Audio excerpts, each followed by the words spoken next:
सध्या आपण बघतोय की राजकीय पक्षांमध्ये सगळी फुटाफूट सुरू झाली आहे। या फुटाफुटीनं अनेकांची पंचायत झाली आहे, तर यामुळं अनेकांचं फावलंय सुद्धा।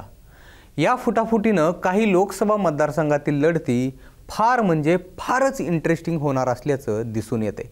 अशीच एक लढत आहे खानदेशातल्या रावेर लोकसभा मतदारसंघातली। रावेर केळीचं माहेरघर म्हणून ओळखलं जातं। संपूर्ण भारतासह विदेशामध्ये सुद्धा इथली केळी जाते। रावेरमध्ये एक पाल नावाचं निसर्गरम्य आणि थंड हवेचं ठिकाण आहे, मात्र इथलं राजकारण सध्या खूपच तापलेलं दिसतंय। आता लोकसभेच्या निवडणुकीच्या आधी इथलं गणित फारच किचकट झाले। जळगाव आणि बुलढाणा जिल्ह्यात विस्तार असलेल्या या मतदारसंघात तसं तर खडसेंचं वर्चस्व आहे, मात्र एकनाथ खडसेंनी भाजपची वाट सोडून राष्ट्रवादीची साथ दिल्यानं इथलं राजकारण 360 डिग्रीमध्ये बदललंय आणि अर्थातच त्यामुळं इथलं राजकीय गणित सुद्धा। सध्याच्या खासदार ज्या आहेत एकनाथ खडसेंच्या सुनबाई रक्षा खडसे यांची वाट या सर्व गणितामध्ये मात्र फारच खडतर झाल्याचं दिसून येते। रावेर मतदारसंघाचं हेच गणित आपण पुढील काही मिनिटात समजून घेणार आहोत। नमस्कार, मी निलेश, आपण पाहताय मुंबई तक।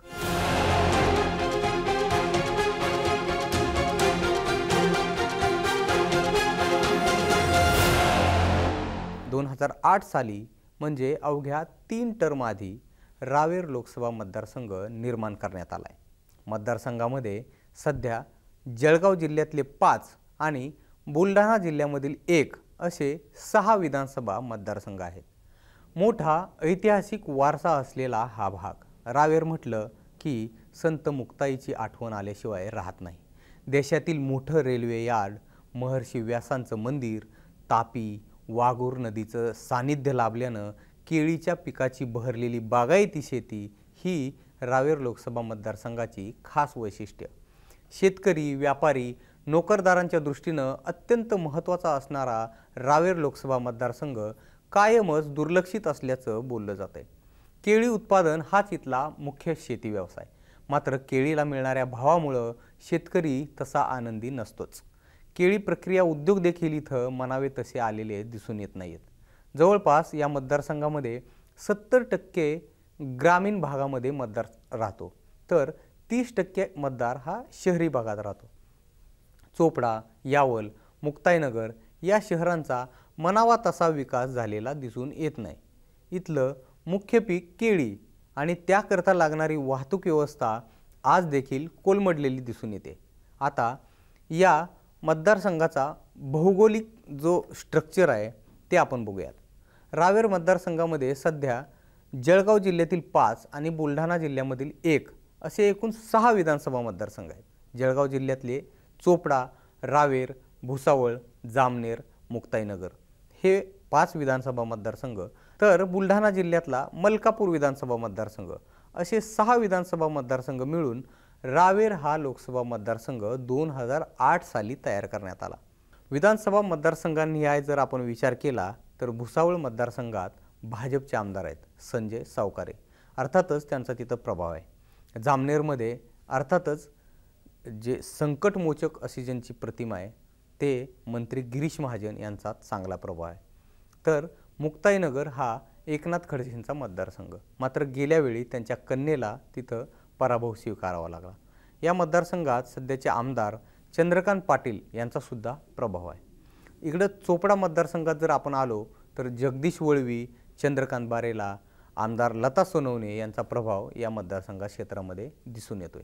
तर रावेर मतदारसंघामध्ये आमदार शिरीष चौधरी यांच्यासह एकनाथ खडसेंचा तिथं प्रभाव आहे। तसं तर रावेर लोकसभा मतदारसंघावरच एकनाथ खडसेंचा प्रभाव असल्याचं एकूण चित्र आपल्याला पाहायला मिळतं। इकडं आपण मलकापूरमध्ये ज्यावेळेस येतो बुलढाणा जिल्ह्यामध्ये, तिथं काँग्रेसचे आमदार आहेत राजेश एकड़े।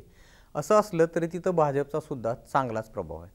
2009ला पहिल्यांदा रावेर लोकसभा मतदारसंघाची निवडणूक झाली आणि आपण त्यावेळेचं चित्र पाहिलं तर तिथं पहिल्यांदा भाजपचे जे कट्टर कार्यकर्ते होते हरिभाऊ जावळे यांना या लोकसभा मतदारसंघानं पहिल्यांदा संसदेमध्ये पाठवलं।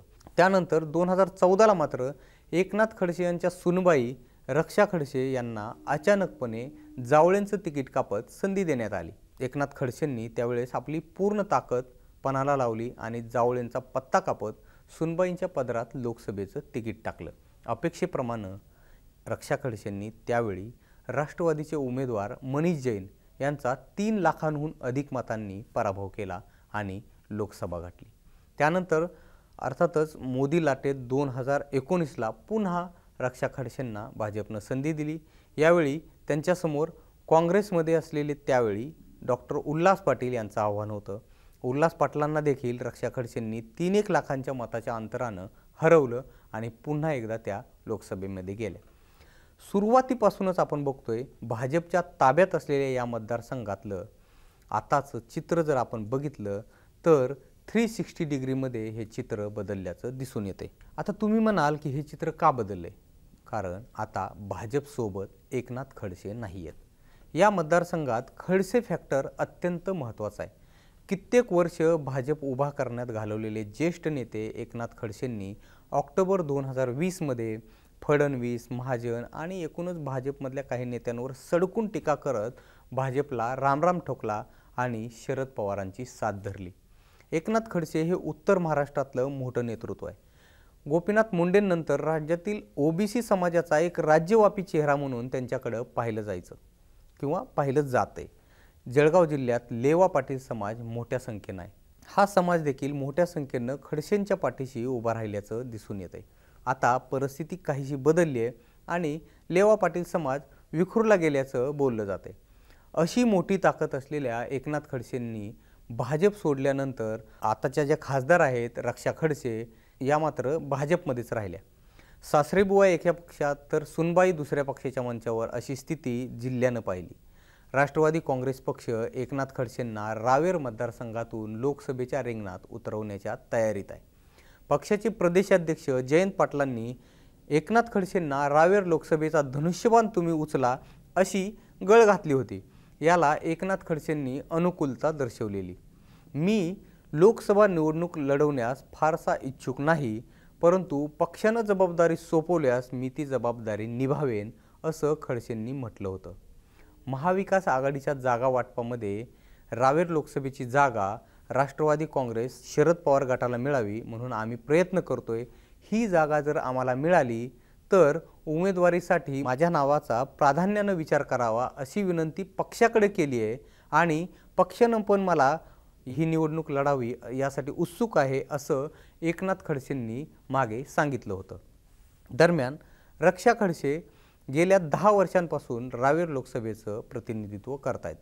त्यासुद्धा तिसऱ्यांदा संसद गाठण्याची तयारी करतायत। दुसरीकडे या निवडणुकीत रक्षा खडसेंचा पत्ता कापला जाईल आणि त्यांच्याऐवजी गिरीश महाजन हे उमेदवार असतील असंही बोललं जाते। यावर रक्षा खडसेंना विचारलं असता गिरीश महाजन हे आमचे नेते आहेत, त्यांचं नाव जर रावेर लोकसभेसाठी उमेदवार म्हणून पुढे येत असेल तर त्यांच्यासाठी आम्ही प्रचार करू आणि त्यांना निवडून आणू असं खुद्द रक्षा खडसेंनी म्हटलं होतं। दरम्यान एकनाथ खडसे आणि रक्षा खडसेंनी आपली भूमिका जाहीर करून टाकली, पण दोघांना त्यांचे पक्ष उमेदवारी देतील का? दिली तर सासरा आणि सुनबाईंमध्ये कोण बाजी मारेल हे पाहणं निश्चितच महत्त्वाचं असणार आहे। आता दुसरीकडे जर बघितलं तर ही जागा काँग्रेसला सुटावी यासाठी त्यांच्या पक्षश्रेष्ठींनी प्रयत्न सुरू केलेत। अर्थात त्यावेळी उल्हास पाटील हे पुन्हा काँग्रेसकडून मैदानात असतील असा अंदाज बांधला जात होता। मात्र अलीकडेच काँग्रेसमधून डॉक्टर उल्हास पाटील आणि त्यांच्या कन्या केतकी पाटील यांनी भाजपमध्ये प्रवेश केला। त्यामुळे उल्हास पाटील स्वतः पुन्हा मैदानात उतरतात की केतकी यांच्यासाठी ताकद लावतात हे पाहणं महत्त्वाचं आहे आणि भाजप त्यांना तिकीट देते का हे सुद्धा पाहणं तितकंच महत्त्वाचं आहे। तसं तर पक्षीय फुटाफुटीनंतर सर्वच पक्षातील इच्छुक समोर येऊ लागलेत।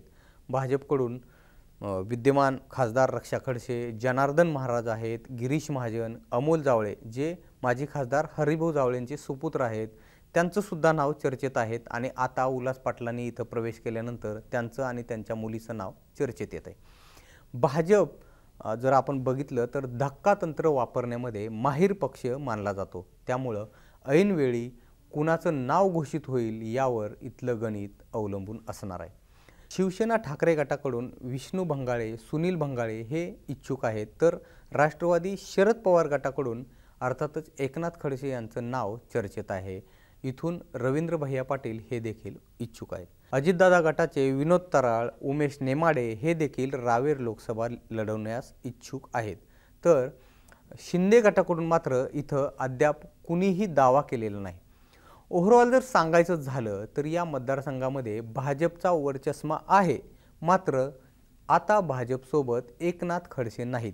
त्यामुळं खडसेंशिवाय आता ही जागा लढवणं किंवा ही जागा जिंकणं भाजपला निश्चितच जड जाणार आहे। असं असलं तरी भाजपनं सुद्धा इथं जोरात तयारी सुरू केली आहे। उमेदवार कोण असणार यावरच रावेर मतदारसंघाचा खेळ हा इंटरेस्टिंग ठरणार आहे। एकनाथ खडसे स्वतः मैदानात उतरले तर त्यांच्या सुनबाईंना भाजप मैदानात उतरवणार का, की कट्टर प्रतिस्पर्धी असलेले गिरीश महाजन स्वतः खडसेंविरोधात शड्डू ठोकणार, की नव्यानं पक्षात आलेले उल्हास पाटील यांना संधी मिळणार। या सर्व गोष्टी ज्यावेळेस क्लिअर होतील त्याच वेळेस रावेरचं कोडं बऱ्यापैकी सुटलेलं असेल। आपल्याला याबाबत काय वाटतं हे आम्हाला कमेंट बॉक्समध्ये नक्की सांगा। आणि गणित लोकसभेच्या अंतर्गत सर्व लोकसभा मतदारसंघाचा जो काही आढावा किंवा तिथलं जे गणित आम्ही समजावून सांगितलेलं आहे ते पाहण्यासाठी तुम्ही मुंबई तकला नक्की भेट द्या। आणि मुंबई तकला जर सबस्क्राईब केलं नसेल तर लगेच सबस्क्राईब करा। धन्यवाद।